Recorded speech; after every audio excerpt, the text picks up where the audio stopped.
저희가 솔로몬에 대해서 역대기상 22장 9절이 이렇게 나와 있습니다. 저희 한번 같이 읽어볼까요? 함께 읽도록 하겠습니다. 시작. 보아라, 너에게 한 아들이 태어날 것인데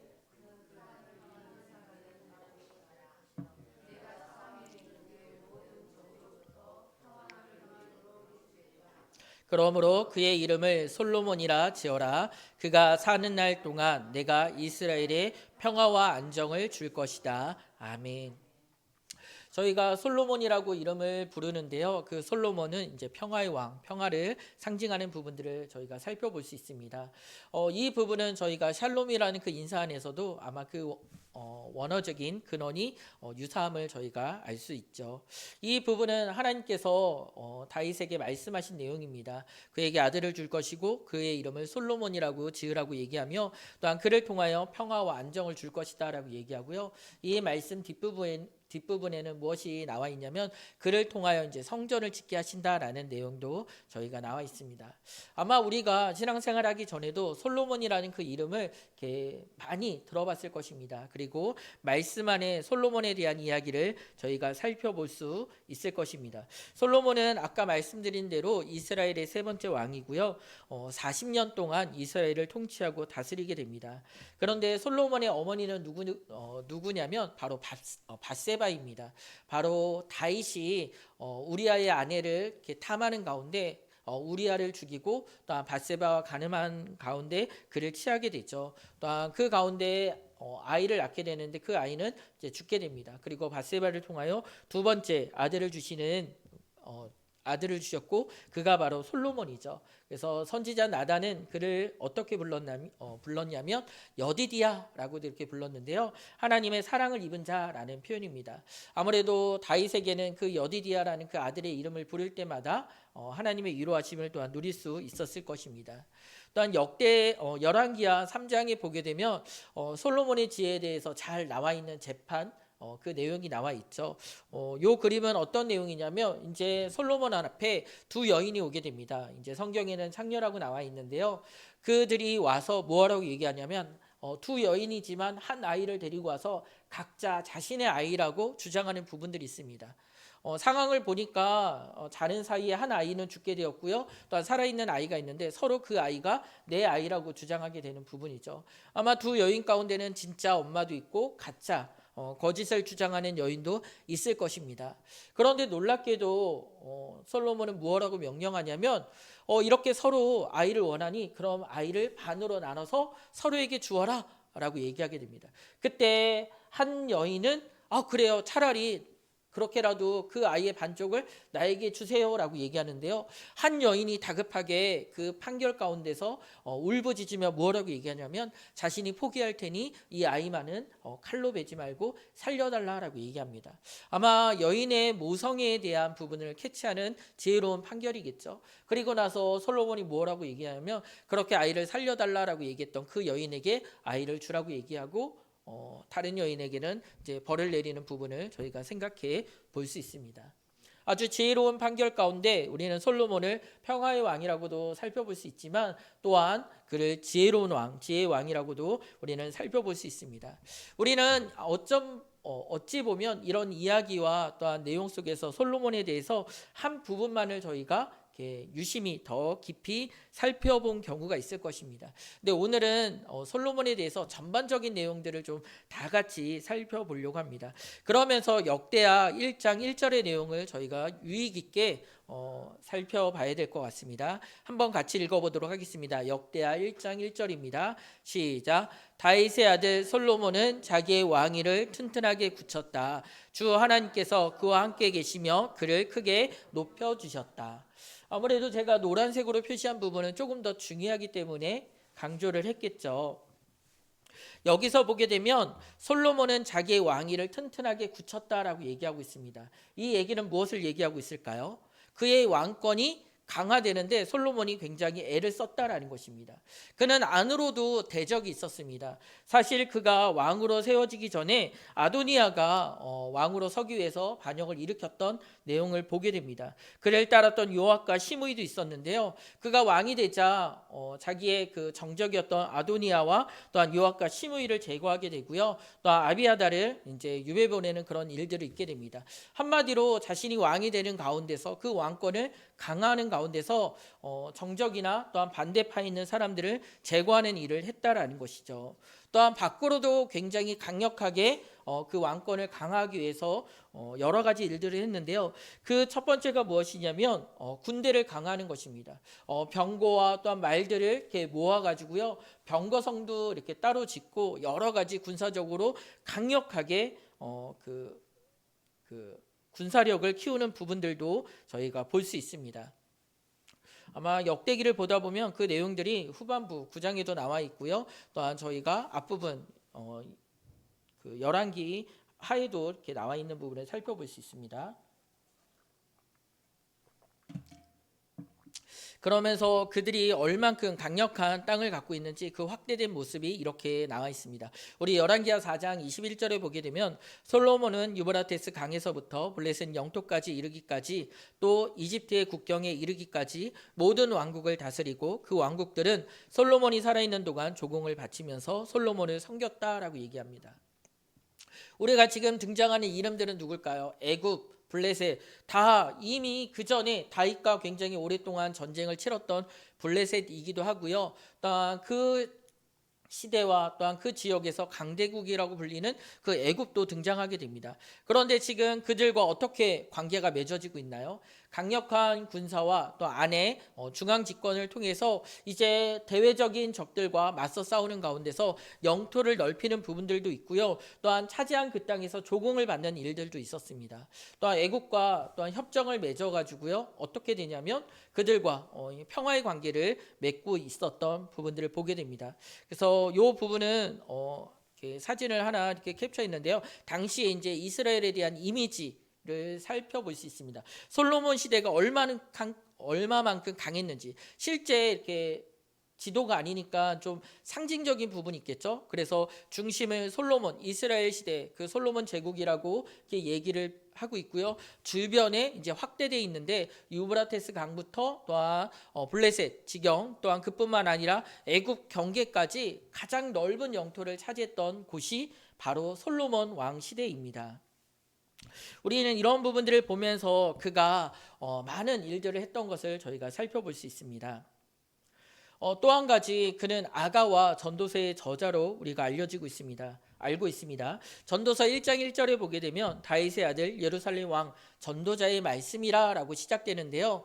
이 부분은 저희가 솔로몬의 말씀으로 또한 솔로몬이 하나님의 뜻 가운데 지었다라고 살펴보고 있고요. 또 아가서도 마찬가지입니다. 1장 1절에 솔로몬의 아가라라고 표현되어 있는 그런 내용들이 있습니다.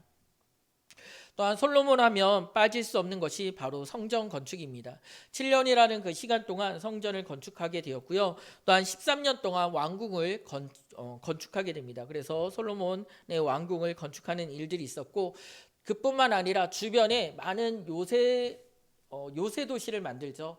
아무래도 영토를 확장하면서 그 새로운 지역이나 안 그러면 또한 중요한 거점 지역에 요새를 만들게 되는데요. 하솔과 무기또, 게셀 이런 중요한 도시들에 이제 도시를 요새화하고 또한 이런 일들을 이렇게 만들고 있습니다. 아마 이 부분은 고고학적으로 확실하게 증명되지 않았지만 유사한 또한 그러한 주장들을 뒷받침할 수 있는 그런 솔로몬의 그런 흔적들이 발견되었다라고 합니다. 우리는 이렇게 솔로몬이 이렇게 보게 되면 성전도 건축하고요. 또한 가장 이스라엘 시대에 가장 확장된 넓은 영토뿐만 아니라 또한 가장 강대한 나라를 세운 부분도 우리는 볼 수가 있습니다. 우리는 이러한 부분들을 보면서 솔로몬이 지혜롭고 또한 평하며 또한 이스라엘의 부흥기를 이끌었던 그런 왕이라고 우리는 살펴볼 수 있습니다. 그러면 이후에 왕들의 기준은 누가 되어야 될까요? 롤모델은 솔로몬이 되어야 되겠죠. 솔로몬이 모든 왕들의 기준이 되어서 저희가 비슷하게 그런 기준이 되는 왕들이 있잖아요. 영토적으로는 저기 북방 넓은 땅을 차지했던 광개토 대왕도 있고요. 또한 문화적으로 또한 평화의 시대를 이루었던 세종대왕을 저희가 그리워하면서 모든 사람들의 기준을 그렇게 살펴보는 부분도 있습니다. 그렇다라고 한다면 역대기의 모든 왕들의 기준은 이제 솔로몬과 같은 넓은 영토, 강력한 왕권 그뿐만 아니라 성전을 건축하는 하나님의 역사와 또한 그런 평화의 시대가 기준이 되어야 될 것 같지만 이후에 모든 왕들의 기준, 롤모델은 누구냐면 바로 다윗이라는 것을 볼 수가 있습니다. 다윗과 같이 하나님을 섬겼는지, 다윗과 같이 하나님을 섬기지 않았는지. 그런 부분에서는 우리는 의아한 마음이 들 수 있습니다. 왜 솔로몬은 그런 왕들의 롤모델이 되지 못했을까? 우리는 오늘 그러한 부분들을 조금 더 깊이 살펴보고자 합니다. 그 부분은 저희가 이 말씀을 통해서 힌트를 얻을 수 있습니다. 역대하 10장 4절인데요. 솔로몬 죽음 이후에 일어난 부분입니다. 같이 한번 읽어보도록 하겠습니다. 시작.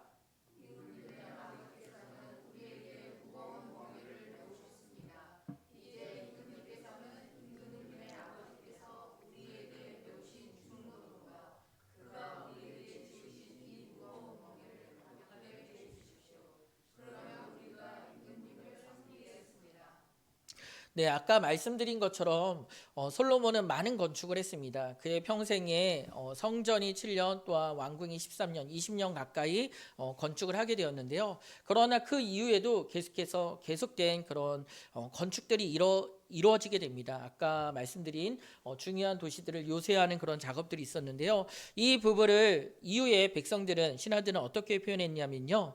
바로 임금의 아버지께서 우리에게 메우신 중노동과 그가 우리에게 지으신 이 무거운 멍에라고 표현했습니다. 무거운 멍에라고 표현했고요. 이것이 가볍게 해달라라고 이제 그의 아들이었던 르호보암에게 요청하는 장면이 이제 역대하 10장 4절에 나와 있습니다. 이 얘기를 통해서 우리는 어떤 부분을 살펴볼 수 있을까요? 솔로몬 시대에 그렇게 강력한 왕권을 유지하고 넓은 영토를 차지하고 새롭게 그 부분들을 정돈하는 가운데서 백성들의 고통이 점점 가중되었다라는 것을 저희는 살펴볼 수 있습니다. 또 한 가지 여기서만의 문제가 아닙니다. 또 한 가지 문제는 무엇이냐면 솔로몬이 평화 정책을 치는 가운데서 힘으로 굴복시킬 땅이 있기도 하지만 그렇지 못한 땅도 있었죠. 그리고 그들과 그 땅을 차지하는 가운데서 반란이 일어나지 않도록 그들을 자기 편으로 만들어야 되는 그런 중요한 부분도 있었습니다. 그 방법을 무엇으로 했냐면 바로 그 땅에 차지한 여인들을 취하여 왕족들이겠죠. 왕족들을 취하여 자신의 아내로 삼는 것입니다. 그렇기 때문에 그들과 통혼을 통해서 이런 외교 정책을 펼치게 되었다라는 것이죠. 우리가 성경에서 보게 되면 솔로몬의 아내가 700명이고 그가 후궁으로 맞이한 여인이 300명이 된다라고 얘기하고 있습니다. 이 부분을 숫자적으로만 봐도 너무나도 큰 숫자인 부분입니다. 그런데 여기서만 문제가 끝나는 것이 아니라 시간이 갈수록 솔로몬이 그 여인들에게 마음이 빼앗기고 있는 장면들을 저희가 보게 된다는 것이죠. 그렇게 빼앗기게 되자 어떻게 될까요? 그 여인들이 원하는 부분들을 들어주게 됩니다. 내가 고향에서 섬겼던 그 우상들을 내가 이곳에서도 섬길 수 있게 해달라고. 그냥 처음에는 집안에서 홀로 섬기던 부분들을 산당을 지어달라고 얘기합니다. 그런데 700명 중에 한 여인이 그렇게 부탁했다라고 한다면 나머지 699명은 어떻게 말할까요? 나도 그렇게 해달라고 얘기할 수 있겠죠. 어찌 보면 가장 강력하고 넓은 땅을 차지했던 그 솔로몬 시대에 그 안으로 가장 많은 우상들이 들어왔던 시대이기도 합니다. 우리는 이러한 부분들을 보면서 하나님께서 금하신 부분, 이방 여인을 취하여 자신의 아내로 삼는 부분과 또 한 가지는 바로 우상을 섬기고 또한 따르는 그러한 부분들을 금했지만 놀랍게도 솔로몬은 말년에 그러한 모습들을 저희가 보게 된다라는 것이죠. 우리는 이스라엘의 세 번째 왕으로 솔로몬을 보게 되지만 역사적으로 보게 되면 이 뒤는 분열 왕국이 됩니다. 남유다와 북이스라엘로 나라가 갈라지게 된다라는 것이죠. 그렇다라고 한다면 그는 이스라엘 통일 왕국의 마지막 왕으로서 지금 이 역대기에 기록되어 있다라는 것입니다. 우리는 그 부분을 보면서 하나님께서 솔로몬에게 베푸신 은혜들을 다시 한번 살펴보기를 원합니다. 우리 역대하 1장 1절인데요. 우리 뒷부분 우리 노란색 글씨만 한 번 더 읽어보도록 하겠습니다. 같이 한번 읽어보도록 하겠습니다. 시작.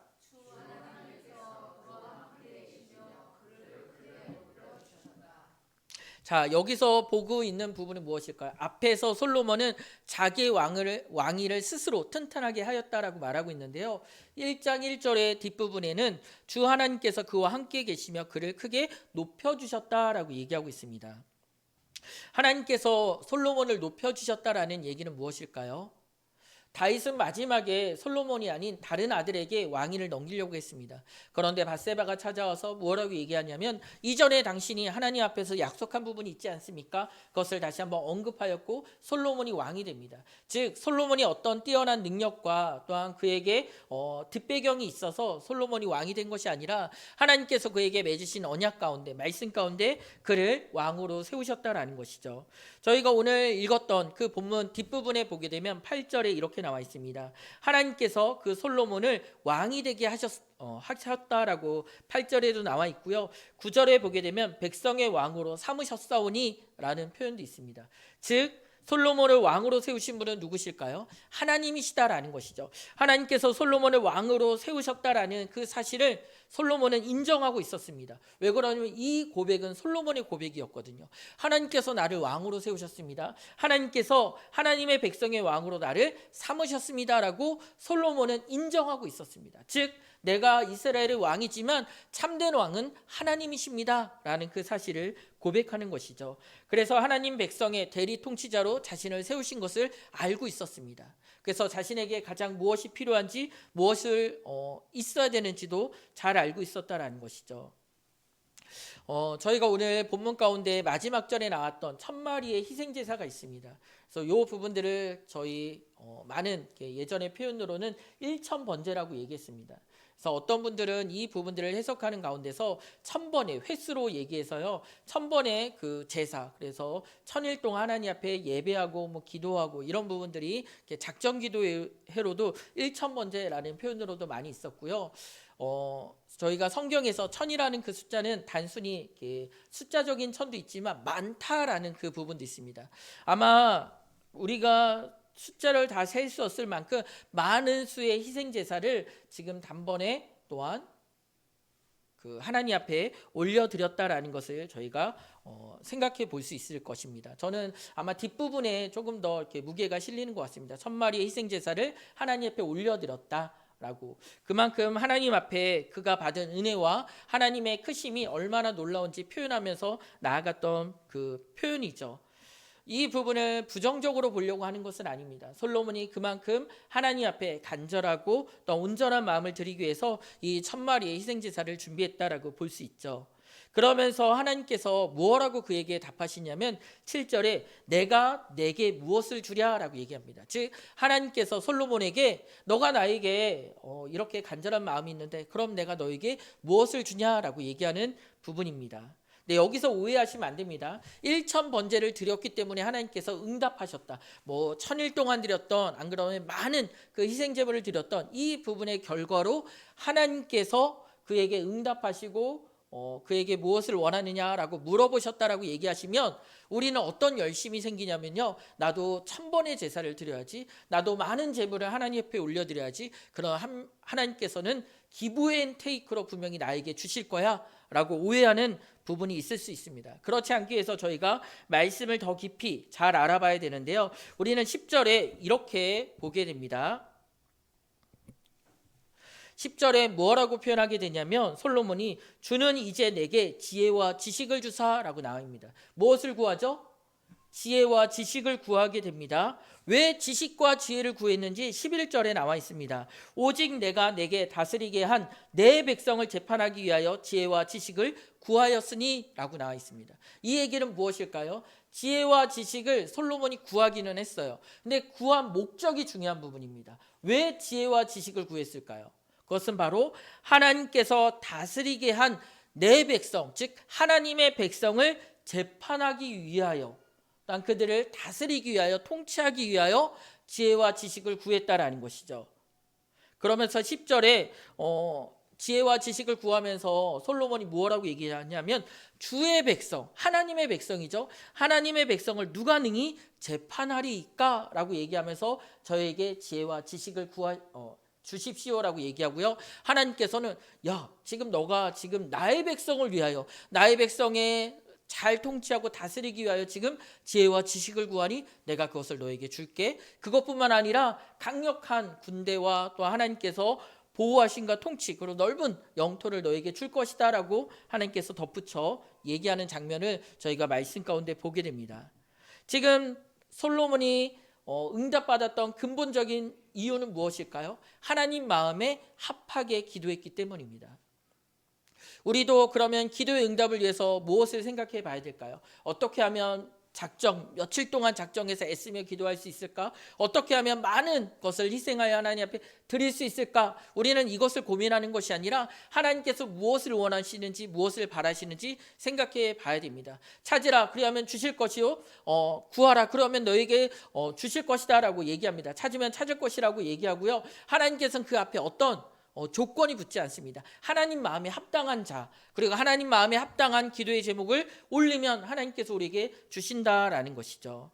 우리는 이러한 부분들을 생각하면서 늘 하나님 앞에 기도할 때 일천번제의 그 내용 안에 본질을 파악해야 될 것입니다. 그것은 무엇이냐면 하나님께서 내게 맡기신 것 가운데 무엇을 원하시고 무엇을 바라시는지, 저도 맡기신 이 목양과 또한 맡기신 주의 양떼 가운데 어떻게 하나님 앞에 지혜와 은혜를 구하며 하나님 앞에 나아갈 수 있을까? 조금 더 나은 부분으로 잘 섬기고 지혜롭게 하나님의 말씀을 증거할 수 있을까? 이 부분을 구하고 날마다 애써야 된다는 것이죠. 또한 각자의 가정 안에서 맡기신 자녀와 또한 맡기신 그 사업과 맡기신 그 모든 지경 가운데 하나님의 뜻이 무엇인지, 하나님께서 무엇을 바라시는지 청지기의 마음으로 우리는 그 일들을 감당해야 될 것입니다. 그런데 우리는 이렇게 묻고 싶습니다.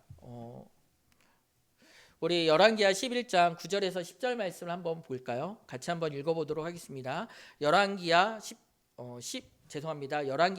11장 9절에서 10절입니다. 같이 읽도록 하겠습니다. 시작. 이와 같이 솔로몬의 마음이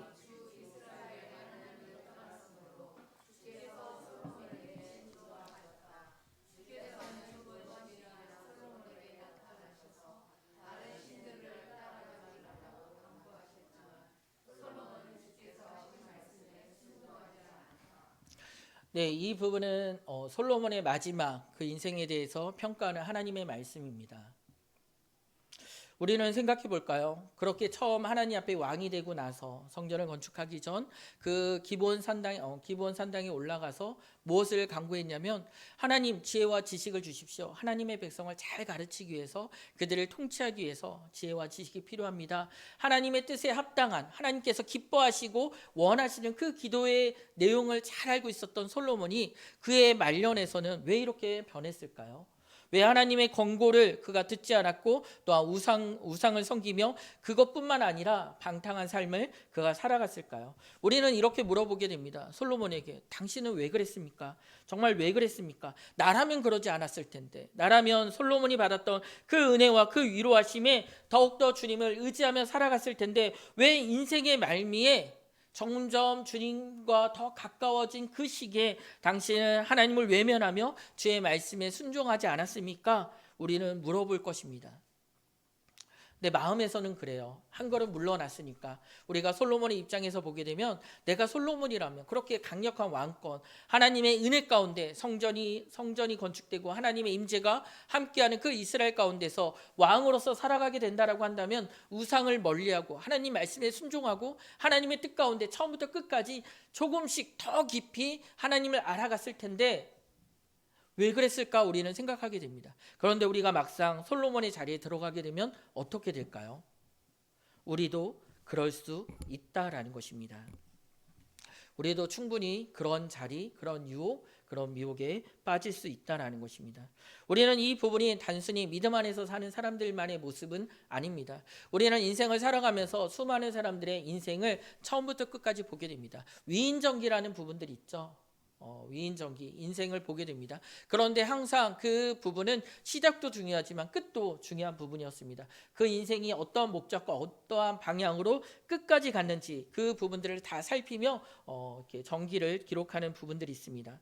그런데 오늘날 정말 인생 가운데 롤모델로 삼고 또 정말 훌륭하다라고 얘기했던 그 사람들의 마지막 부분들이 때로는 잘못된 방향으로 꺾여 나아가는 부분들을 보게 됩니다.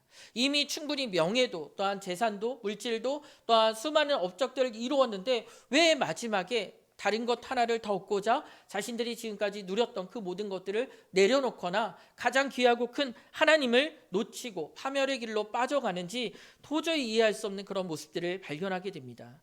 왜 그럴까? 우리는 스스로 한번 되돌아보면 그 부분은 결국 나를 세우시고 나를 세우신 그리고 내가 인정하고 고백해야 될 하나님과의 관계가 무너졌다라는 것이죠. 그것은 무엇이냐면 우리는 대리통치자로서 하나님 앞에 서며 나아가는 부분인데 놀랍게도 내가 스스로 왕이 되었다. 이것은 내가 충분히 컨트롤 가능하다라고 생각한 그 교만으로부터 하나님과의 관계가 무너짐으로부터 시작해서 이러한 일들이 나타나게 된다라는 것이죠. 또한 우리는 생각해 봐야 될 것입니다. 주님의 백성이라는 자신들이 솔로몬이 맡고 있는 이 모든 땅과 또한 기업과 또한 모든 백성들이 하나님께서 내게 맡기신 하나님의 백성이라는 사실을 놓치고 있다라는 것이죠. 그 정체성, 청직이라는 정체성을 놓치게 되었을 때 이것은 나의 소유가 되었습니다. 나의 소유가 되니까 놓지 못하고 이것을 놓지 않기 위하여 더 많은 것들을 취하려고 하는 그런 마음들이 들어올 수도 있다라는 것이죠. 이 두 가지 사실만으로도 우리는 매 순간 이러한 유혹들을 받고 있다라는 것을 알게 됩니다. 하나님께서 나를 세우시고 나를 하나님의 백성으로 부르셨지만 내가 하나님의 왕 대신 왕 같은 제사장으로 서지 못할 때 하나님과 온전한 관계를 누리지 못할 때 우리는 늘 시선이 세상으로 빠지게 됩니다. 또한 주님께서 맡기신 부분이라고 생각하지 못한다라고 한다면 우리는 그것을 온전히 주의 뜻과 주의 인도하심을 따라 순종하지 못한다라는 것이죠. 내 것이기 때문에 내 것을 지키기 위하여 다른 것을 밀어내는 그러한 일들도 있을 수 있다라는 것입니다. 우리는 솔로몬이 어떻게 불렸는지 알고 있습니다. 그는 평화의 왕, 평강의 왕으로 불렸던 인물입니다. 그러면 다윗은 그 인생을 어떻게 표현할 수 있을까요? 목동으로 불고 사울에게 쫓기고 블레셋 땅으로 피신하고 또한 수많은 자신의 부정과 제약이 드러나 그 수치와 제약 가운데 쫓겨나듯이 떠났다가 하나님 은혜 가운데 돌이켰던 부분입니다. 그의 잘못으로 수많은 사람들이 전염병으로 죽게 되는 그러한 일들도 있었고요. 그러한 일들이 역사 안에 기록되어서 그 수치와 부끄러움이 열왕기상에 저희가 그 흔적들이 다 기록되어 있는 것을 보게 됩니다. 그럼에도 우리는 다윗을 보기에 모든 왕들의 기준이 되는 하나님 앞에 합당한 자라고 우리는 고백하며 나아가게 됩니다. 그는 역경과 고난 가운데 있었지만 어려움 가운데 있었지만 늘 하나님께로 마지막에는 돌이키는 그러한 사람이었다라는 것이죠. 이것이 다윗이 특별하기 때문에 다윗이 잘났기 때문이 아니라 다윗은 늘 때로는 밧세바와 또한 여러 가지 죄악 가운데 놓이는 부분들도 있었지만 중요한 부분은 하나님을 인정하고 의식했다라는 것입니다. 지금의 상황 가운데서 자신의 결정과 자신의 뜻을 구한 것이 아니라 언제든지 사울을 죽일 수 있는 그 상황 가운데서도 하나님의 뜻이 무엇인지 하나님께서 세우신 그 왕에게 상처를 입히고 그를 죽이는 것을 하나님께서 기뻐하시지 않는다라는 그 사실을 알게 되었습니다. 자신이 이 화려한 왕궁에 살고 있지만 자신이 수많은 재물 가운데 둘러싸여져 있지만 이것이 자신을 영화롭게 하지 못한다라는 것을 잘 알고 있었습니다. 오직 하나님만이 나를 세우시고 이 모든 것은 하나님께서 내게 맡기신 것이다라는 그 놀라운 사실을 인정하고 고백하는 사람이 바로 다윗이었다라는 것이죠. 우리는 그렇다라고 한다면 우리의 인생 가운데서 누구나 다 롤모델로 솔로몬을 원하지만 우리가 믿음 안에서 살펴보게 된다라고 한다면 우리의 인생의 롤모델은 솔로몬이 아닌 다윗이 되어야 될 것입니다.